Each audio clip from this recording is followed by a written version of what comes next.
You are listening to the Children of Film podcast. We're a 1.5 hour long dick joke.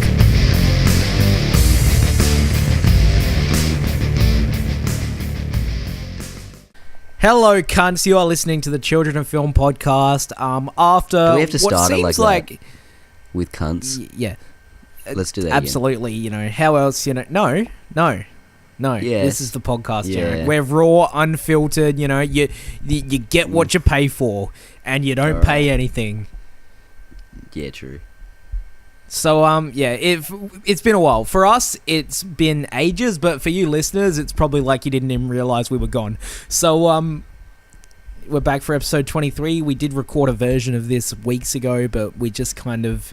I'm not going to bore you with me. I have technical difficulties with editing. That's why our vlog isn't up yet. It probably will be up at some point, but you know, I just have no luck with editing software as it seems. And what a fun way to start the podcast. Yeah. How have you been, Jared?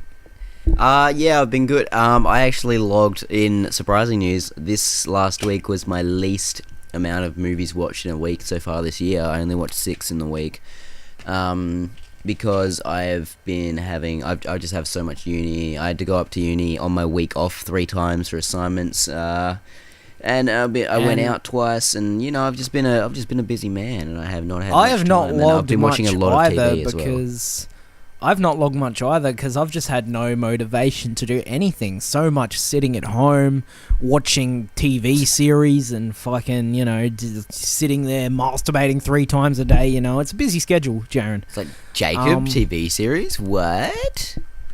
Well, I'm watching 3 at once right now. I'm watching Rick and Morty, because, you know, after months and years of Jaren begging me to, I'm watching the Wet Hot American Summer prequel and subsequent sequel series, and I've been watching, just started Silicon Valley, which I'm quite enjoying, mostly because I'm a fan of Kumail Nanjiani, star of The Big Sick. But, you know, it's fucking, I'm enjoying the show too, yeah. I do agree that the star of that show is probably Martin Starr. He comes in better, but he's fucking funny. He's so good. Yeah, all right. He's funny. Yeah. Shall we? Let's Jin Yang. seamlessly blend in our first segment, the diary display, so we can get used to some heavy nerd movie talk. Jacob, what have you been watching, Morty? The past week. My name's not. I rewatched The Big Sick, and since I haven't talked about it yet on the podcast, I'm going to talk about it. The Big Sick. I drove to another town to watch this for a second time because I was working during like every fucking session here because our town sucks, Sharon. Yep, that's it. Right back into my old tricks of complaining about film distribution where I live. The Big Sick is fucking great. It's one of the best movies of the year so far. Kumail's a revelation, not just comedically, but like he hits all the dramatic beats in the movie as well, and he nails it. Ray Romano and Holly Hunter are just about my favorite part of this movie as his girlfriend's parents. Ray Romano, just about career best performance, and Holly Hunter was fantastic as well, and Zoe Kazan is really good. One of the best rom-coms ever, I reckon. Do you concur? Yeah, I'd agree. I can't wait to see Ray Romano in The Irishman too. He's going to be in that? Oh, sweet. Yes. I just can't wait to see whatever these lads do next, and whatever Kumail writes next, and whatever director Michael Showalter gets up to. He's a cool dude, and I watched a movie on Netflix from this year as well, Buster's Malahart, starring. You watched this too, didn't you? I did. Yeah, we can talk about it if you want. It was on Netflix. I'm just like, oh, right, Rami Malek's a cool dude. I'll watch it. And I did not expect the fucking weird ass movie that we got. It's like kind of 3 different fractured stories about this guy who's, look, I'm not even going to try and describe it. It's weird. It's very, very symbolic. And I'm usually not a fan. Goes through a change I'm usually not a fan of these fucking, oh, you don't know what's going on movies, but this one did it for me. It's weird, but it's totally original, and despite it being all over the place, it's not incoherent. I never really felt lost. I was always sort of following the story. It's really well shot. Rami Malek is incredible in it, and it might be the strangest movie of the year, but I really liked it. Yeah, I've I don't know what you and Blake were talking about. I found it really easy to follow. Nothing was really confusing. It pretty much all made sense. I never really felt like they were like, oh, you don't know what's going on. I followed it quite easily. But it is pretty cryptic though. It is weird. And it's it's a good film. I enjoyed it. 3 out of 5. And obviously I have ideas of what it all means and everything like that. But for a large portion of it, like the first 40-50 minutes, like you're like, where is this going? Like, or are you just gonna sit there like, oh, I'm fucking smarter than you? Well, it's not. Yeah, whatever. It's. I don't know much to say because I don't really love it. It was fine. What else did you watch? If you got Netflix, check it out. It's pretty good. You got Netflix. I rewatched better things to watch. I rewatched The Castle, Aussie classic from 1997, the year I was born. I watched it in school when I was a kid, and I'm like, I bought the Blu-ray. I'm gonna watch it again, and it kind of holds up. It's very, very cheesy. It's farcical. It is funny though. I enjoyed it, and Michael Keaton is the man, and it's a great story about a family who just have fucking unconditional love for each other and about the good in humanity, and it's very, very Australian. So good, Eric Bana. Cool. Yeah, have you seen it? No. I thought it was a TV series.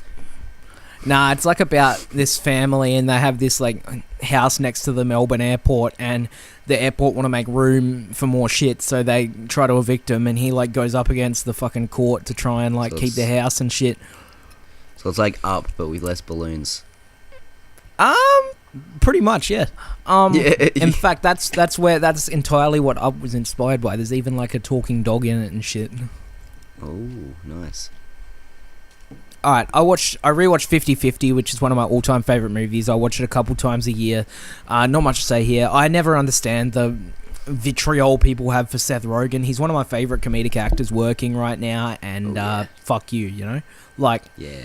I don't know, I just never got the hate. I'm a fan of his movies, and I'm not even going to say guilty pleasure. Like, I love their fucking films, and 50-50 is amazing. And it just makes me sad that the director, Jonathan Levine, now directed Snatched. Oh, yeah. I haven't seen it, but I've been told by Jaron that it's almost a war crime. It is. It's just about. But he made three great fucking comedies before. It's like the worst thing to happen to Afghanistan in the history of the earth. Yeah, I watched Valerian in the City of a Thousand Planets in the cinema. I managed to go and get out there for it, and there's a lot to like. There's also a lot to roll your eyes at. I kind of enjoyed it, but it's not a good movie. I didn't really like it. Cara Delevingne and Dane DeHaan are the main characters, and when those two are all you can muster up for your action heroes, it's like, this movie's in a bit of trouble from the get-go. Dane DeHaan, I'm a fan of his past work, but he's just made some really bad choices, and he is incredibly miscast in this. I would almost go as far to say that Cara Delevingne gave the more convincing performance in this movie, and yeah, that's not easy for me to say, Jaron. I don't think that it's just he was like, oh, I haven't seen it, but I don't feel like it's just he's been making bad choices. I feel even when he makes an kind of inspired weird choice, like the one we got earlier with the worms and the water and shit, he's not that good in them. Cure for Wellness. What's happened. He's not that. Again, he didn't fit that because his character was he's so sleepy the whole time. He's even got bags under his eyes. He's always a 30-year-old too. He always just talk. I mean, Jesus he's Christ, like 35 or something. He's like, well, got to be, I don't know, probably around 30, maybe early 30s. But yeah, he's just so sleepy the whole time. That's in Valerian. He's a walking sleeping pill. He's just like, hi, I'm Dane DeHaan, I'm sad, and he should fucking go towards like, he should just play teenagers for his whole career till he's 50, and then he'll be okay. Like Michael Cera. Playing angsty teenagers is just about the only thing he can do.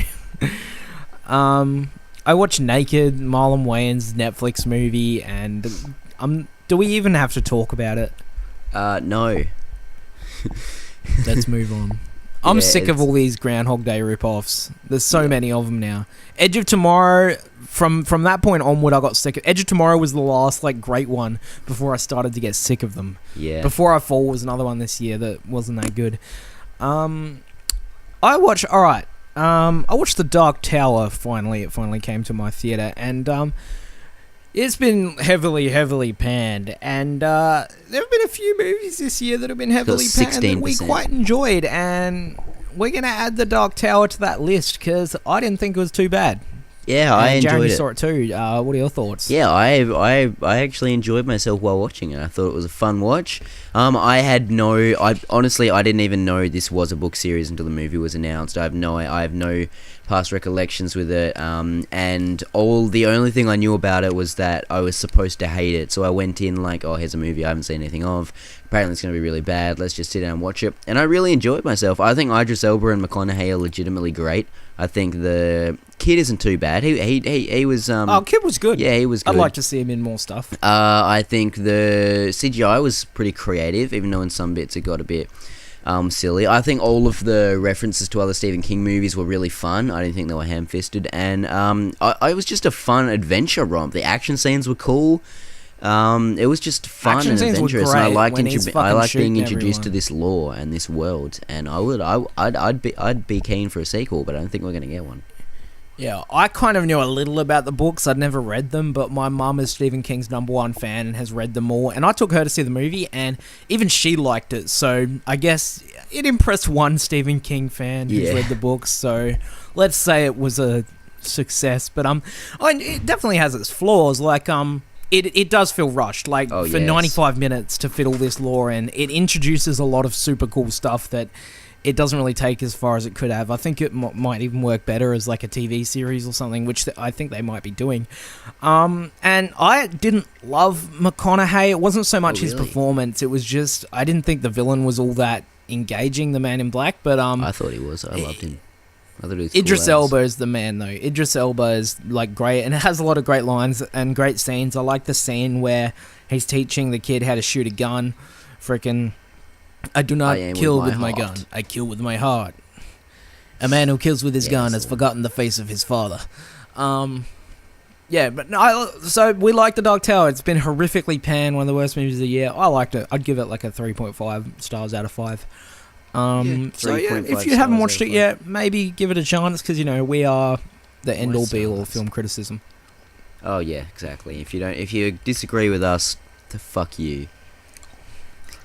I re-watched Logan Lucky. I saw it a couple weeks ago, and it just came to my town, so I watched it again, and I quite enjoyed that. Steven Soderbergh is back, not necessarily with a bang, but with a pretty damn entertaining movie. And Tatum's great. Adam Driver's great. Daniel Craig is probably the standout. Introducing Daniel Craig as Joe Bang. I'd say he's back with the Joe Bang. Thanks, man. I am incarcerated. I want some of his incarcerated. I want some of his low sodium salt. Yes, to be honest. And his eggs. He just eats an egg. And yeah, it's pretty funny how they start a prison riot, and then the prisoners demand fucking the last 2 Game of Thrones books and have an argument with the warden over whether George R. R. Martin has published The Winds of Winter or not. Yeah, legends. But yeah, I've always liked Soderbergh, so I can't wait to see what he does next. I watched the Netflix movie Little Evil. It's by the guy who did fucking Eli Craig, who did Tucker and Dale vs. Evil, which is great. Stars Adam Scott and a little kid, and who's the woman in it? Evangeline Lilly, that's the one. And it's kind of like a spoof on The Omen and shit like that. His new wife's kid is the Antichrist. So there's a lot of shit like that, and it has a couple moments and laughs and a little bit of heart, but it's just really kind of scatterbrained and unfocused, and it didn't really achieve anything, and it was a pretty disappointing follow-up. But, it did have its moments, and Adam Scott is always great in everything. Tucker and Dale. And finally, yesterday I watched Goon, Last of the Enforcers, the sequel to Goon, the 2012 sports comedy, which I think is super underrated. It's one of my favorite sports movies / comedies ever. I absolutely love it. I've watched it a million times. Not a million, probably more like 6 or 7. But Going Last the Enforcers, it's not great. It's not bad. It's kind of like a shadow of the first one. Jay Baruchel directs this one. And I don't know, it just felt like it tried to do a little too much. Doug was often pushed off to the side. for large portions of the movie, which wasn't what I wanted. And I would say it has like half the laughs and half the heart of the first one, and even that's still a fair bit of laughs and heart. So I didn't hate it. It's alright. It's alright. Yeah. I've probably gone on way too long. It would not be a children of film Jaren, podcast. what have you been watching? It would not be a children of film podcast if you didn't go way over time with your diary display. So I'll nut mine out. It's been a while, you know. I'm just loosening up the tongue muscles. That's fair. I watched The Machinist with Christian Bale, and I really, really enjoyed it. It's a really good psychological kind of thriller, and with like a kind of sucker punch ending. I really enjoyed it. 4 out of 5. I watched Mad Max Beyond Thunderdome, and it was terrible. I hated it. The kids were like what everyone thinks of the Ewoks, except me, because I like them. They're so fucking annoying. There's one Thunderdome scene, and it's not like I'm some audience member who just demands action, but it fucking sucks. I gave it a 1.5 out of 5. I watched Hairspray, the musical, and it is a riot. It's really fun.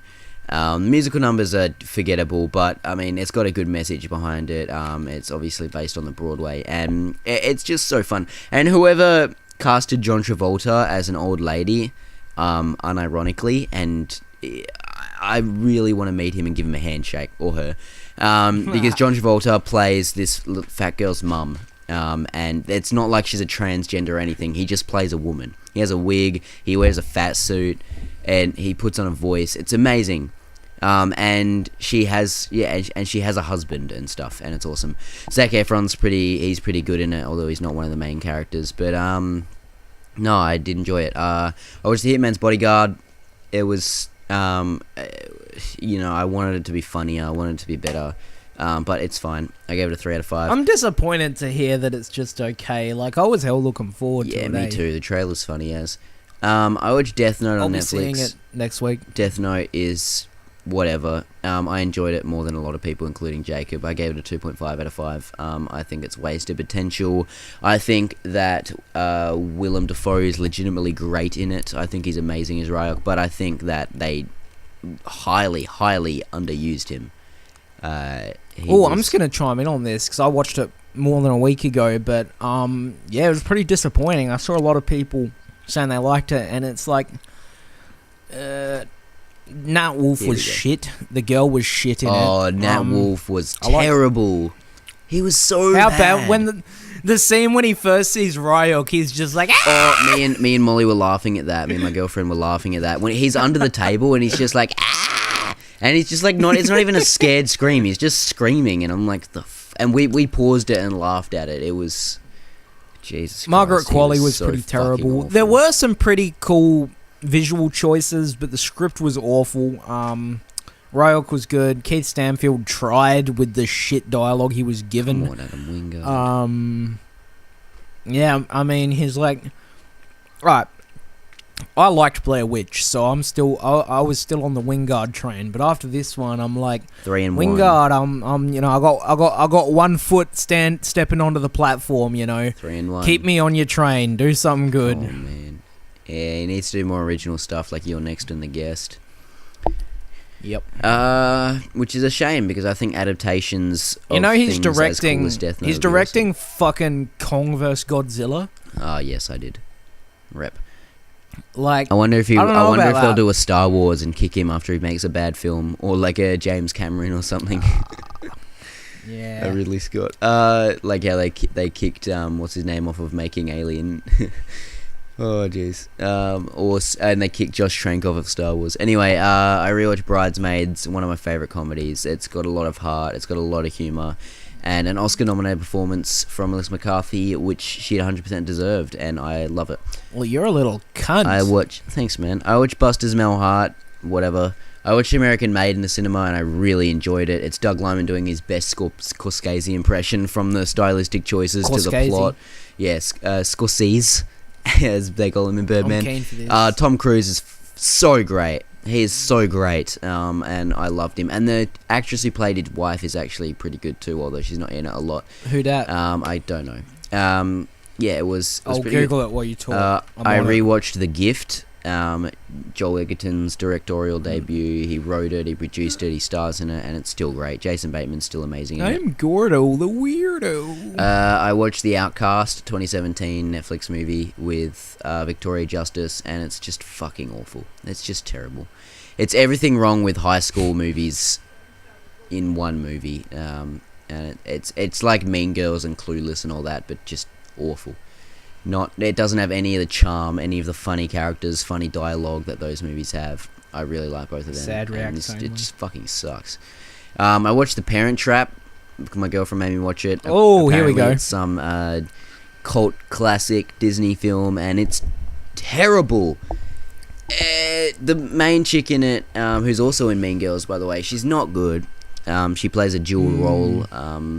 She's real bad.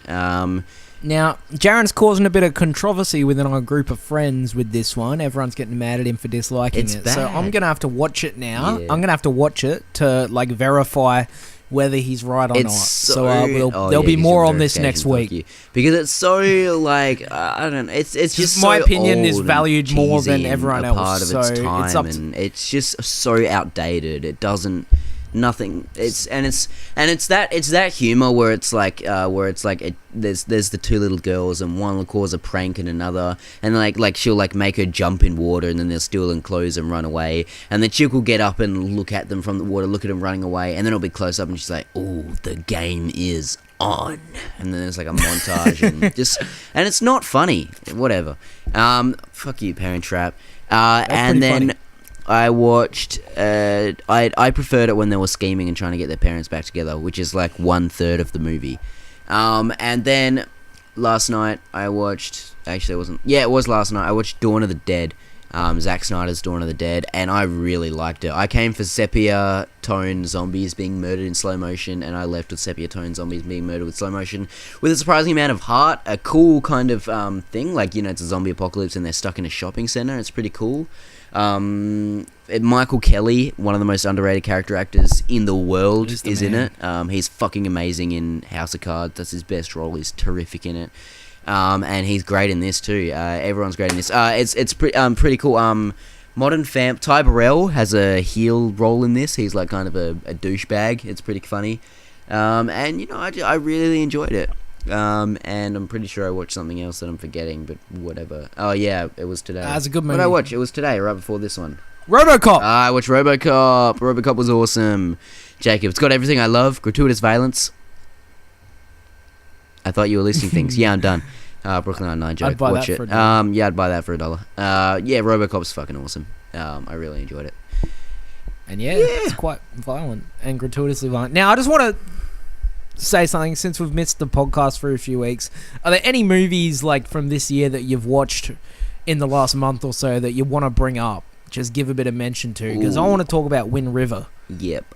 All right, go. Because I know we missed the chance to Diary Display it, and I just want to say we saw this and it's fucking phenomenal. Taylor Sheridan is the man. He's easily 3 out of 3. This might even be my favourite of the 3 so far. I don't know. I'm gonna have to watch it again.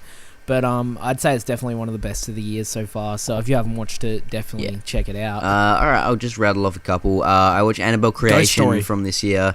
Annabelle Creation is a horror movie. Annabelle is one of the worst horror movies I've ever seen.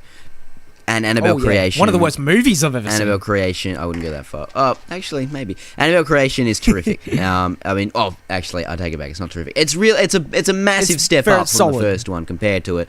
It's still a tiny step down from the Conjurings that are great, but it is such a step up. I cared about the little girls. The performances from them were surprisingly good. There was a strong connection. And I liked how they used the Annabelle doll in this. It hasn't been used as good since the first Conjuring.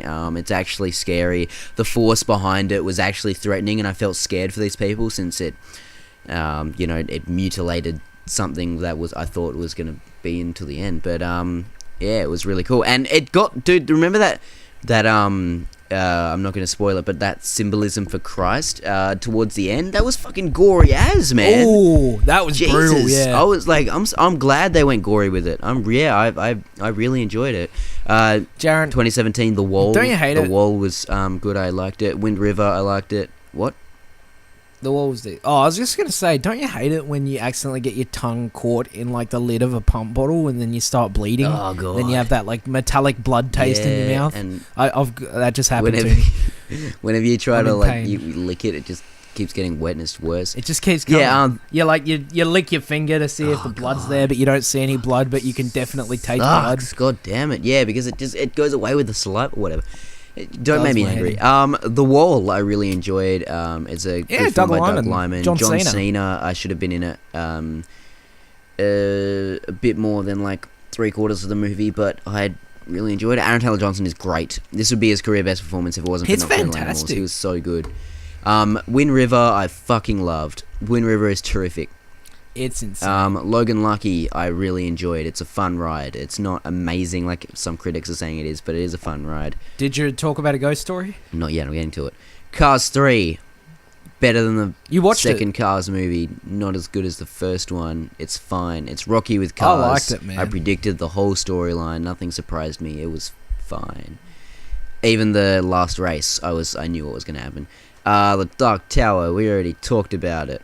Hitman's Bodyguard, Death Note, talked about it. Busters Mel Heart, talked about it.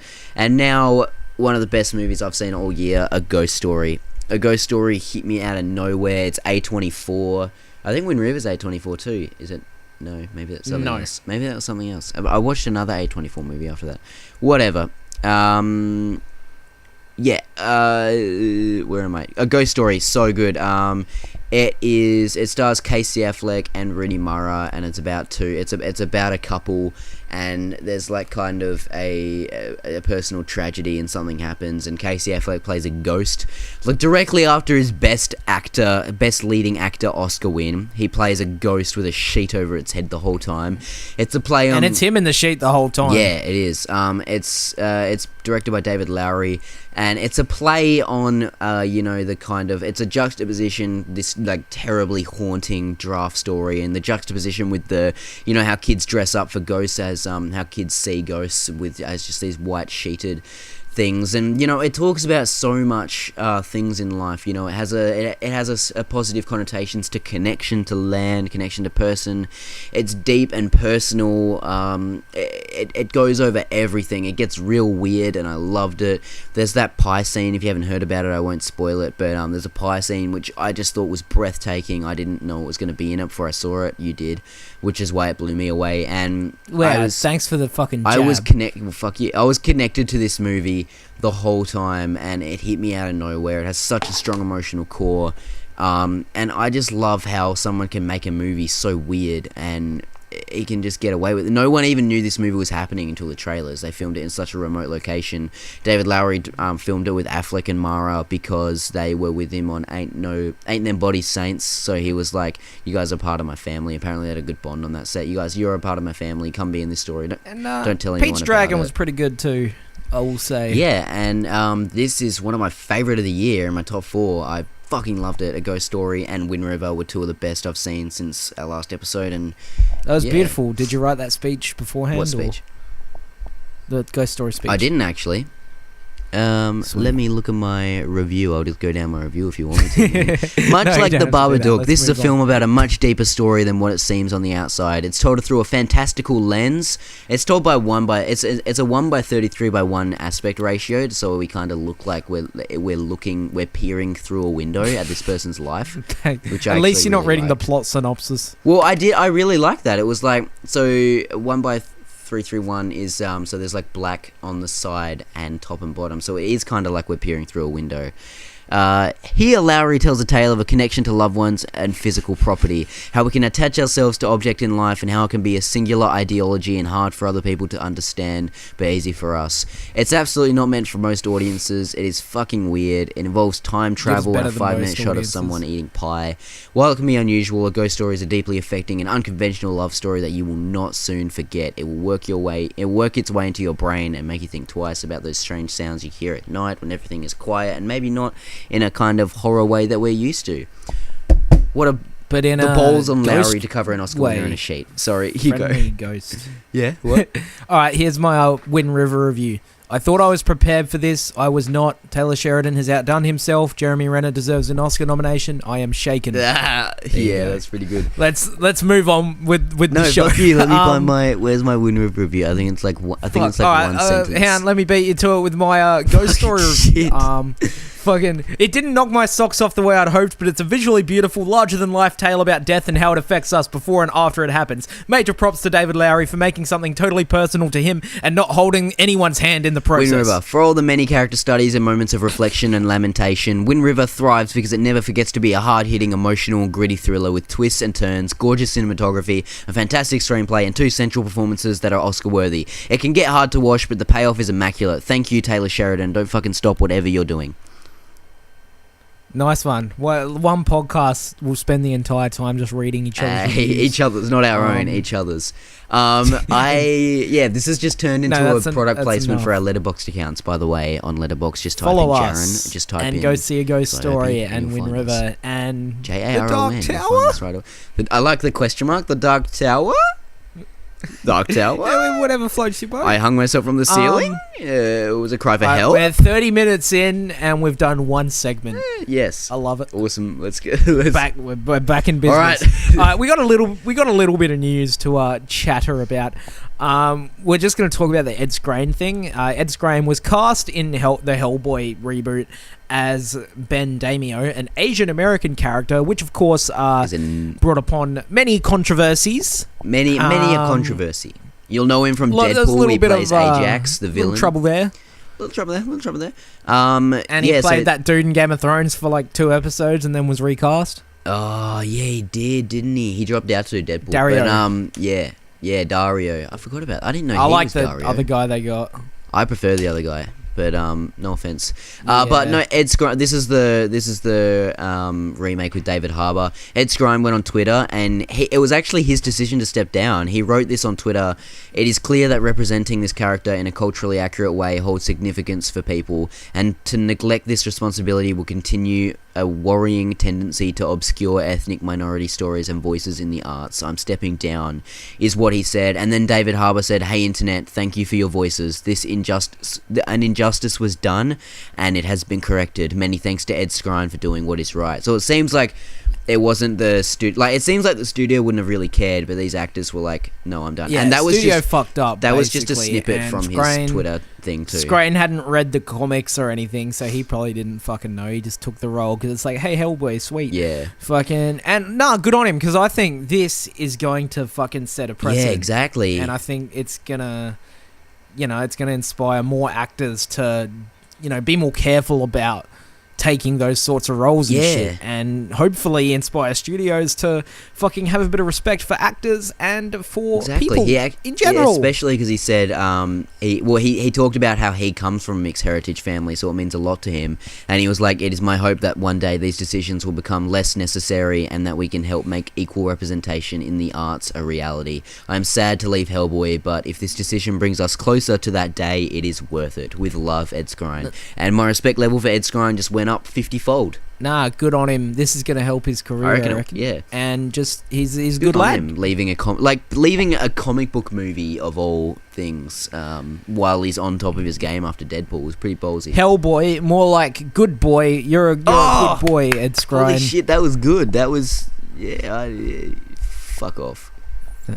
Thanks, man. Yeah, you're right. All right, let's just got a bit of casting to talk about. Comic book movies. The Punisher. Cool. John Bernthal. You're welcome. John Bernthal was cast in Damien Chazelle's First Man. The movie slated for 12th of October 2018 about the life of the astronaut Neil Armstrong. John Bernthal joined the cast. He'll be playing Dave Scott. I have no idea who Dave Scott is, but I'm sure he is going to do justice to the great man. Yeah. All right, let me do this. I'm so excited for this. Anything Damien Chazelle. And it's got a decent cast already. Like, of course, the Gods playing Neil Armstrong, but you got Claire Foy in there, Kyle Chandler, and the man Corey Stoll. Fuck yes. And he's playing Buzz Aldrin. And then you got Jason Clarke as well. So, we got Damien Chazelle putting together a pretty decent cast here. So, we'll see how he goes. He needs to get fucking people in it. who have been. He does need to get people. I don't know where I was going with that. So let's move on. Jaren, you got a segue for me? Let me segue this. All right, so Damien Chazelle, first name. I'm excited for it because anything Damien Chazelle, I will watch. So Ryan Gosling is in this. You may know him from such movies as Crazy Stupid Love, also starring Steve Carell, a star of many of Adam McKay's films, actually. And Jacob, doesn't Adam McKay have a new movie in the works, Cheney? He does, Cheney, about the life and times of Dick Cheney.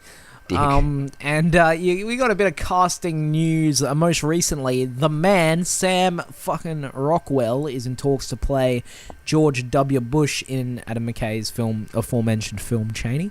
And, actually, it's not called Cheney. It's called fucking Backseat or something, isn't it? I heard it was called Cheney on that article.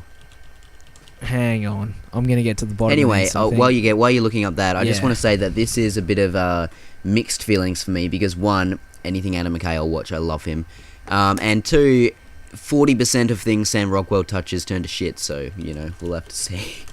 He's been in a lot of crap, so hopefully this is not that. Yes, the film's being named Backseat. Ooh. I don't know what that means, but Backseat's back, all right, probably. Yeah. No, I'm keen, and it's good to see that Sam Rockwell's actually taking what's probably going to be a good role because he takes a lot of shit, and if he actually did good movies, he'd probably still be my favourite actor. But, he's just, you got to lift your game a bit, Sam Rockwell's agent. Yeah, right. Fucking wanker. But, no, good-looking cast, big Christian Bale, Bill Pullman, and it says they're rumoured, Steve Carell and Amy Adams, to be in it. I don't know why it says rumoured, but we'll see. They'll probably be in it. Oh, fuck, good one. That's what I guess. But I'm just happy to see Sam Rockwell getting work, really. Yeah. He's the man. He's a bit of a lamb. Alright, shall we move on? Oh, we shall. We're going to move on to our famous segment of Film Swap, where we each give each other a film that we've been bugging the other to watch. 13 of our listeners. What? Now... Oh, nothing. We watched these movies like fucking over a month ago, and we've just had them sitting in our back pocket. But I'll say the movie I gave Jaren to watch this week, but really like some week during fucking like late June. Better ruin the magic of film swap. Late July. Fucking I don't know. It's what is arguably still the best Netflix movie. Maybe something has surpassed it, but I don't know. I don't have a specific list, Jaren. But it was pretty much their first original movie. To our Okja review where you said it's the new best one. So. Probably Okja then. It was pretty much their first one, and it set a precedent in our minds thinking, fuck, they're going to do some damage, Netflix, and then they just proceed to release a bunch of shit. But it's Beast of No Nation, and what'd you think? I was about to say, to be fair, most of the shit they release aren't actually Netflix originals, but then I thought all the other Netflix originals they've released have also been shit, so... It's a bit hard. But Beast of No Nation is really good. It's by Cary Fukunaga. Idris Elba is terrific in it, and it's about this young boy, not played by Idris Elba, spoiler alert, played by Abraham Attar, and his name's Agu, and he's separated from his family during the war, and he's forced to join a group of soldiers in this West African country that is fictitious, I believe. I don't think it exists. Agu, you are going to kill this man. Yeah, and Agu, basically the commander is Idris Elba of all these children, and they go through, and he's learning to be. He's not a nice man. And it's kind of Idris Elba kind of has like a heel. He's the leader, and he's really like he's Idris Elba, so you want to look up to him. He is so charismatic and so damn good, but he's a bit of a dick. And it's kind of implied that he rapes some of the kids, so it's not implied. You don't want to look up to him. Yeah. Yeah, he rapes kids, and he forces... So, the fact that he's Idris Elba still makes me kind of like 50% like him, yeah, but, exactly. the raping kids does... That's another 10% hurt it a little. It's not a deal breaker, but it hurts a bit. Yeah, I was really rooting for these characters. I really enjoyed it. There's a turn in about the end of the second act where a kid is forced to murder this innocent person and put a machete through his head. It's not a spoiler. He's not the main character, and the kid's having like a kind of internal struggle. And I'm like, good. Like that's pretty fucked up. And then he just does it, and I kind of lost it from there. After that, I didn't care about anyone.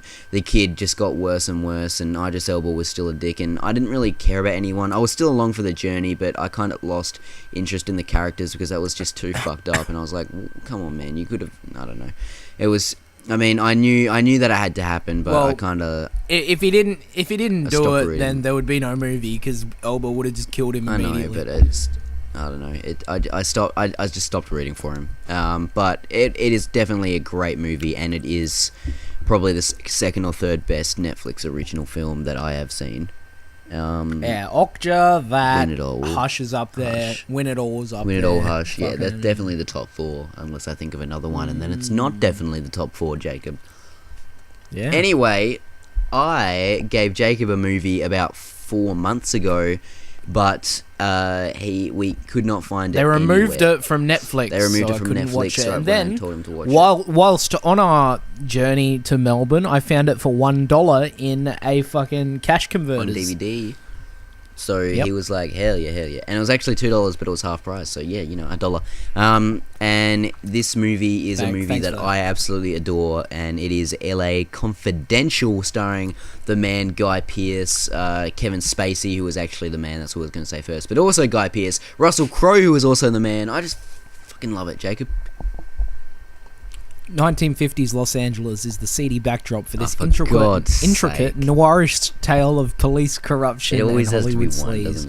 3 very different cops are all after the truth, each in their own style. Ed Exley, the golden boy of the police force, willing to do almost anything to get ahead, except sell out.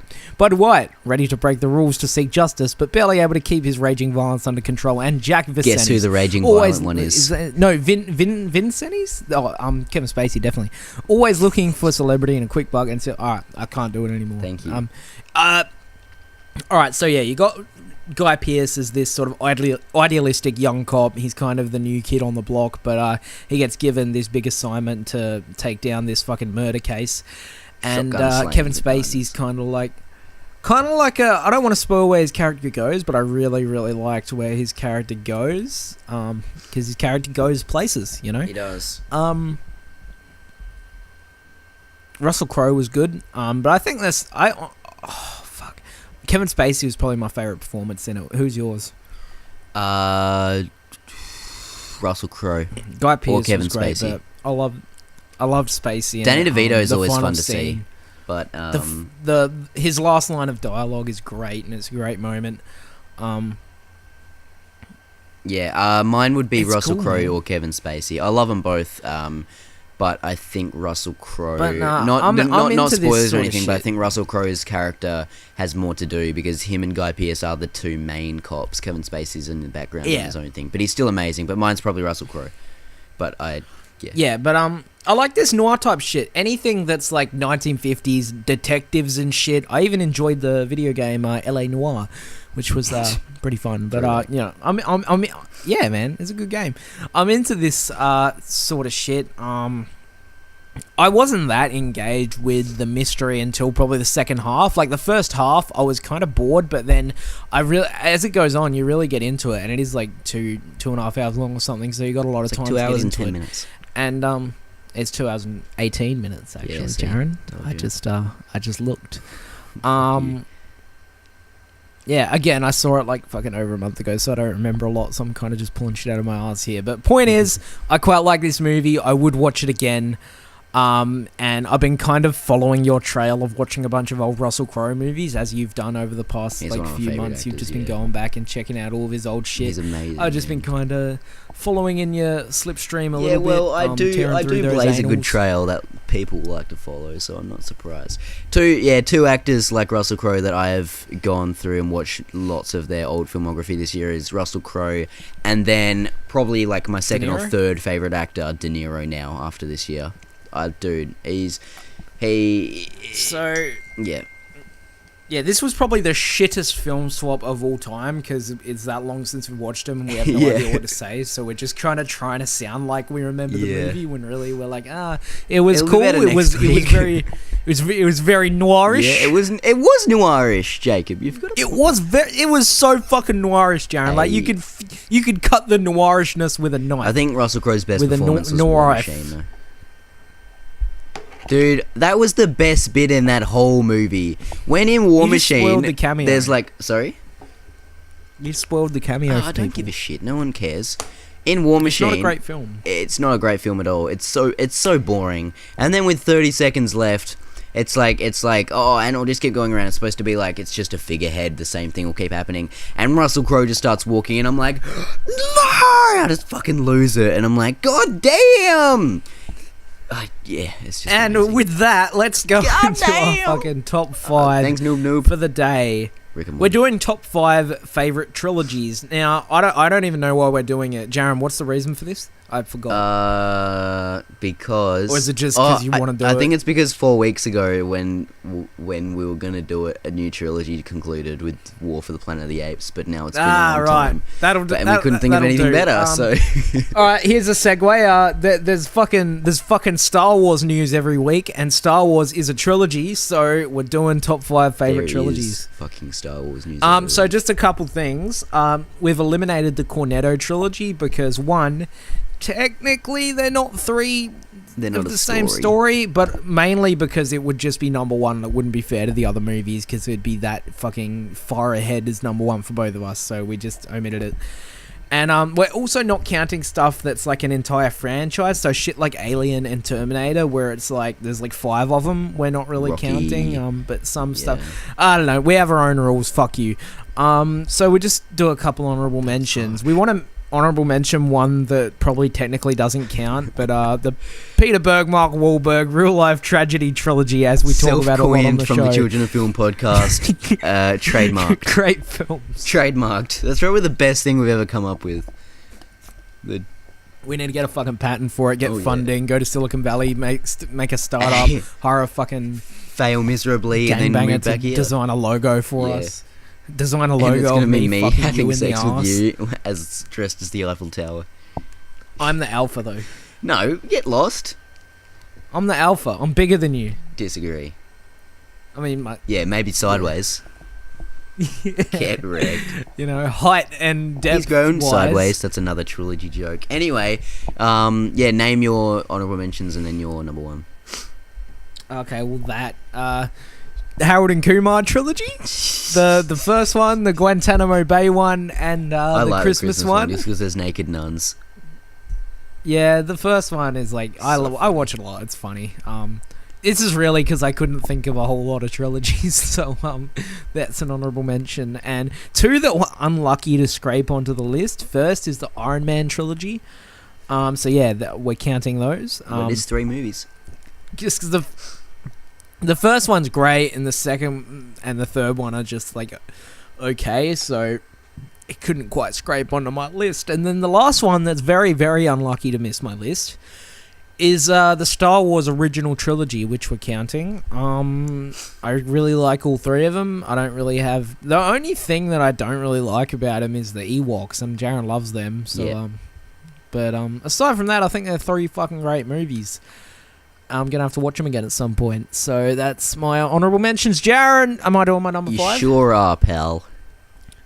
My number 5 is a trilogy of movies that I haven't seen in a very long time, but they're all quite good, and it is the Toy Story trilogy. You know, those lovable scamps. Hey.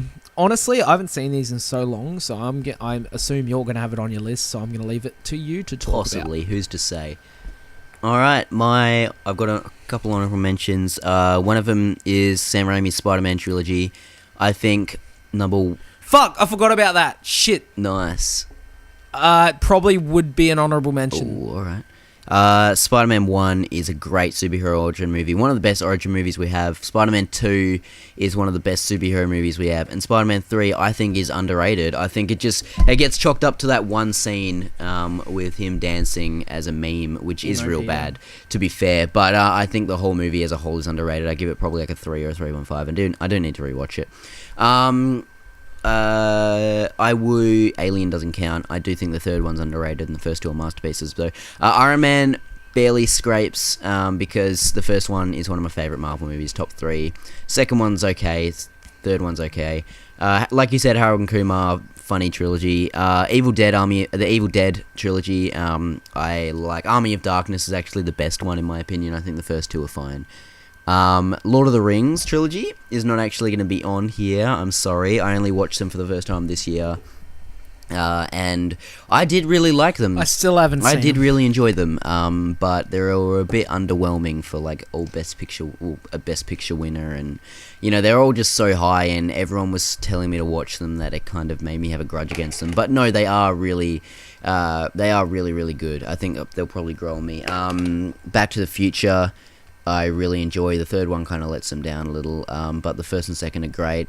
The Bourne trilogy, if you can count them, because technically there's a fourth one now. I count they're really those. good. Yeah, the first three are great. And that is one trilogy, because that is one story. It's him coming and finding out his identity. The last one was kind of like an add-on. Yeah, I really like them.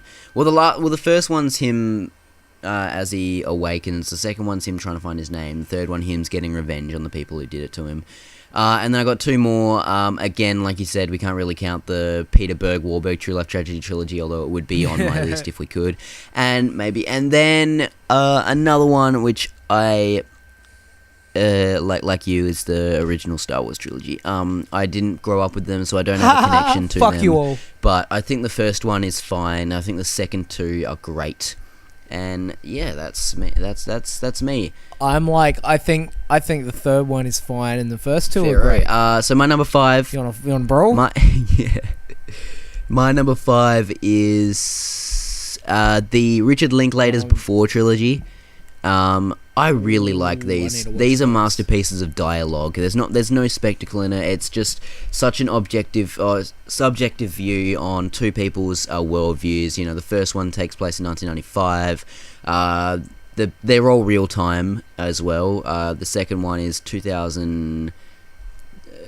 I'm gonna say 2020. 1995, 2004, and then 2013. Yeah, that's right, actually. 1995, 2004, 2013.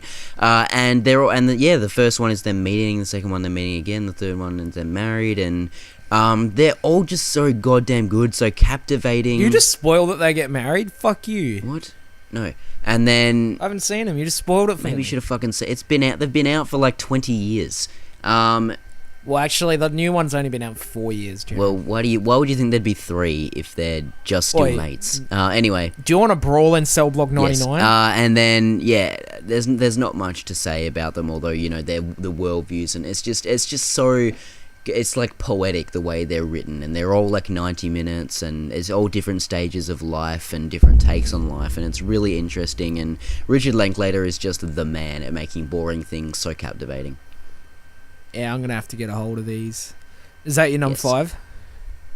My number 4 is the Dark Knight trilogy. I'll jump in here. And that's mostly. Oh, is that your number 5? It sure is. Fucking hot. All right. Well, I'm just gonna say that it's mostly The Dark Knight, because that's one of my all-time favorite superhero movies, and the other two are solid. Like, Begins is really well done, just a little unmemorable, forgettable. And The Dark Knight Rises, while I have a lot of issues with it, it's one that I've revisited a fair few times, and I really enjoy it.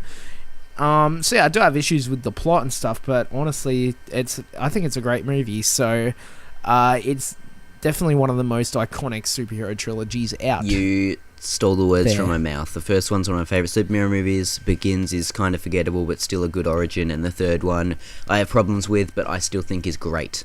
I don't think it's bad. Like, people say it's really bad. It's not. It's a great movie, but it does have problems. Alright, so your number 3. Right on. Good point. My number 3 is actually the Bourne trilogy, because I'm counting it. It does count. I love those movies.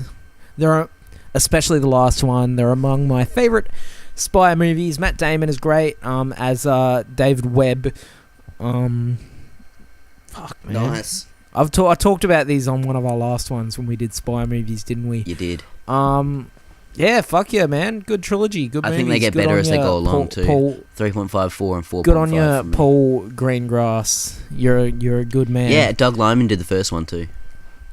Good on you, Doug Liman. You're a good man as well. True. Alright, that's all. Yeah, my number 3 is Captain America trilogy. Ooh, that's my number 2, so I guess I'll jump in. The Captain America trilogy is one story. The first one is him becoming Captain America, and we see his ideologies, and we meet Bucky. The second one takes place 70 years later. Don't ask why. It's a superhero movie, and Captain America, he's learning to be Captain America in the modern day, and we re-meet Bucky after he died in the first one, and he comes back as a villain.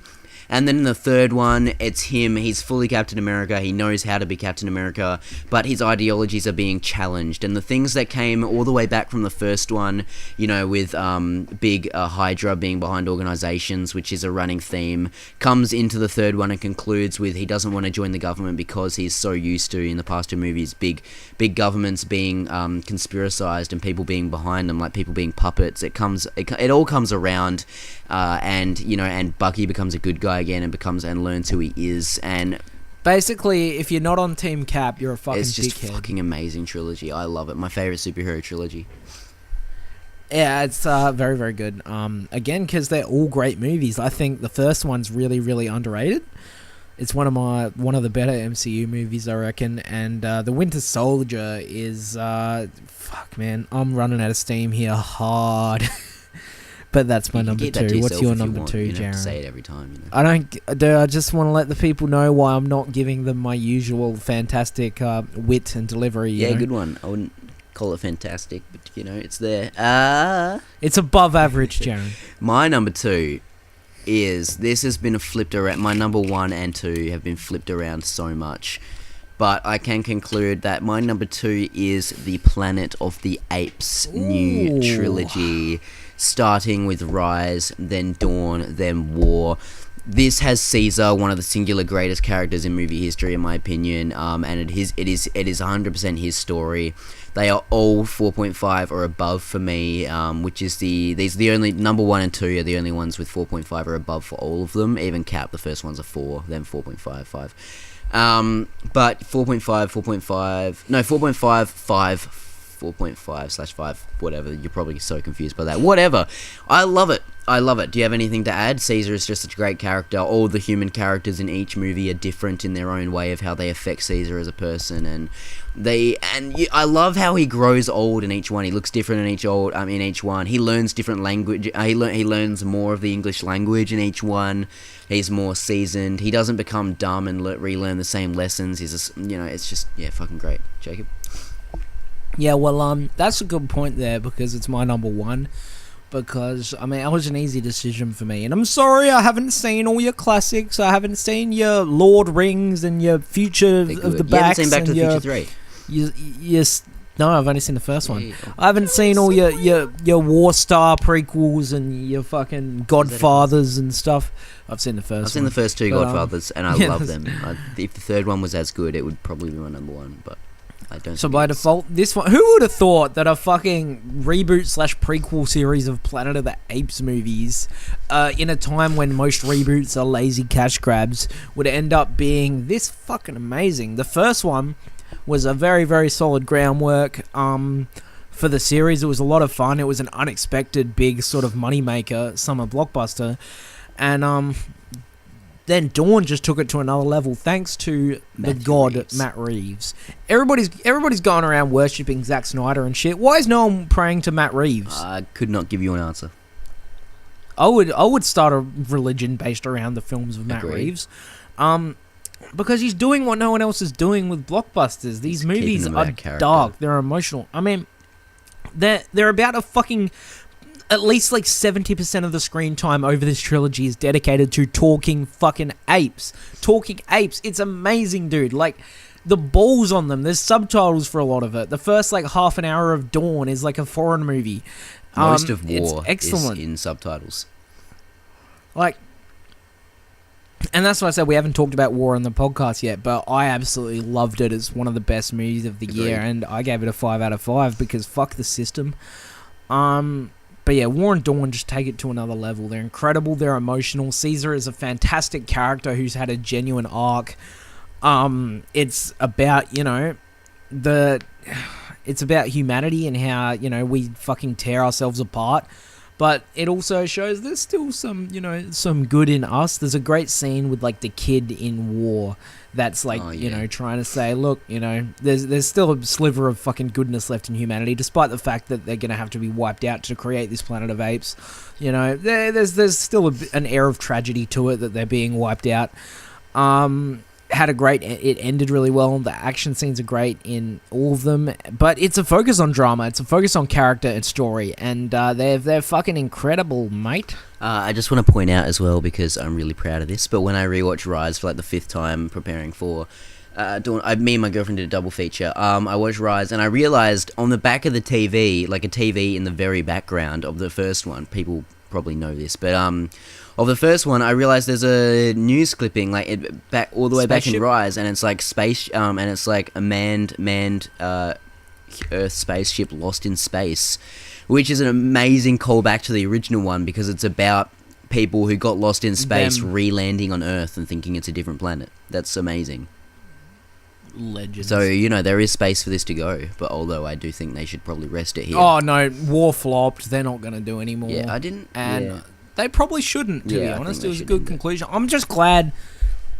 I'm glad they were able to finish it, and I'm glad that Matt Reeves was able to make the movie the way he wanted to make it, because you don't feel a lot of interference, because I guess it's not some big universe they're building, it's just a trilogy, and really he was allowed to make it the way he wanted, which was great. And it's a real shame that it flopped. Like, it's just, I don't know why people didn't get out to see it, and it just sends a message that people don't want. It just sends a message that people don't want this kind of movie, which is really, really sad. What's your number one? It absolutely is sad. Just wait a second. Alright, so its budget was 150 million and it made 360. So it made its budget back with some, but 360 is not, it doesn't touch Rise. Considering Dawn made like 700 as well. Yeah, Dawn and Rise both made so much. Domestically, Dawn made 210 and this made 140, which is nuts. I don't know what happened. My number one is the Toy Story trilogy. Ooh, Talk about iconic characters, man. Woody and Buzz, voiced by Tom Hanks and Tim Allen respectively, are two of the most iconic characters in the world. And there's a reason that kids everywhere know these movies, and why parents keep showing these to people. You forget about all your forgettable animated movies that come out over the years. Like, who can remember movies like Turbo, Meet the Robinsons? Like, hey, shit Turbo's like a fucking masterpiece. I saw it in cinema too. I haven't seen Turbo. I did see Meet the Robinsons. Was that the one with the dinosaur going like, I got a big head and little arms? I remember that movie. And these movies are so goddamn good. They're about love, they're about life, they're about, these things have an attachment to people more. Like, these toys give off more love than any humans. The first one, Woody has to learn when Buzz comes down. Woody, this is very much a nostalgic choice, by the way. Although I do think they are still great, hold up completely. Woody has to learn how to deal with a new friend when Big Buzz comes to town. He has to learn how to deal with being shafted and being cited as not the favourite anymore, and they come together and form a family with the rest of the toys. And I bet, Bo Peep was going to be a Barbie doll, but Barbie didn't want to give them the rights because they thought it was going to flop. I bet they were kicking themselves. Although in the second one, there's a whole Barbie aisle in Al's Toy Barn, because Toy Story said no to having a Barbie character. So they're like, here, have all the money and just put in a lot. And they're like, whatever. And they actually used really well in the second one. Woody gets kidnapped and Buzz has to go face him. It's many years down the line. So Andy is like 5 in the first one. In the second one, he's about 10. And Woody and Buzz are both getting old. But as they get stolen and Woody finds out, he's a famous figure, they get rescued from Al's Toy Barn. And it's a really great movie. It might even be my favorite one. And thanks for all these descriptions, because it's been so long since I've seen them. I remember nothing. I'm just like, they're toys, they talk, they have to avoid being stolen by people, and Andy has to grow up, and it's Joan sad. Cusack plays Jessie, and it is a revelation. Jessie is an amazing character, a really, really dark character. You know, she was left by her owner, and she still has optimism. It's such a such a beautiful kind of message that the worst thing in the world has happened to her. She was left abandoned by her mum, basically, and she still has optimism, still has hope. It's such a beautiful movie. Kelsey Grammer plays the prospector, and that is just fucking a riot. He is so freaking funny as the fat prospector. And you know, it's a real kind of there's a word for it where you kind of contemplate life and stuff. You know, everyone throws it around for like BBS and stuff, but it's really well done here, where he has to contemplate his life. And it's just terrific. And the third one, Andy is off to college, like everyone would know, and now that one I do remember. The toys don't want to go in the attic, so they get donated accidentally to a daycare run by Lotso Huggin' Bear, played by Ned Beatty. That evil motherfucker. It is terrific. Michael Keaton plays Ken Barbie doll, which is fucking terrific. That is just Michael Keaton as Ken is just amazing. And yeah, Lotso is one of my favorite villains in movie history. You know, he's so dark, his backstory as well, and how he basically keeps the big baby doll and the other one hostage because of something that happened to him, and he took it wrong. And you know, it's such a just false. He's not a good boy. He is. You know what, Jacob? He's not a good boy. False sense of security, as they think he's a good person, and you know, they kind of leave and they get back together. And such a heartfelt ending. Them holding hands together as they're about to die in the incinerator is. I still can't believe they put that in a kids' movie. These people were about to die in an incinerator, and they just hold hands. It's beautiful, and then they leave and they get handed off to a new generation. It's my favorite trilogy. And I hate the fact that they're making a fourth one. Yeah, I still don't believe that's real until it's happening.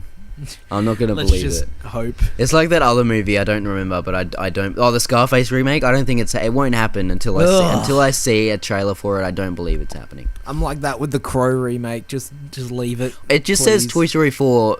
Woody reunites with Bo Peep. That's all it says. I don't fucking want it. Just focus on the Incredibles 2. Just make all.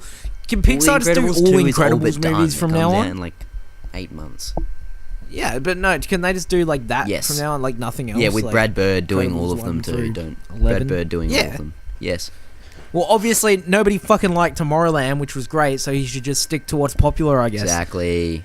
I wouldn't call it great, but yes. And Holly Hunter as Elastigirl, come on. Dude. Craig T. Nelson looks like Bob Parr now too, so it's a good fit. They could do a live action. He looks like Bob Parr before he got fit. Yeah, live action.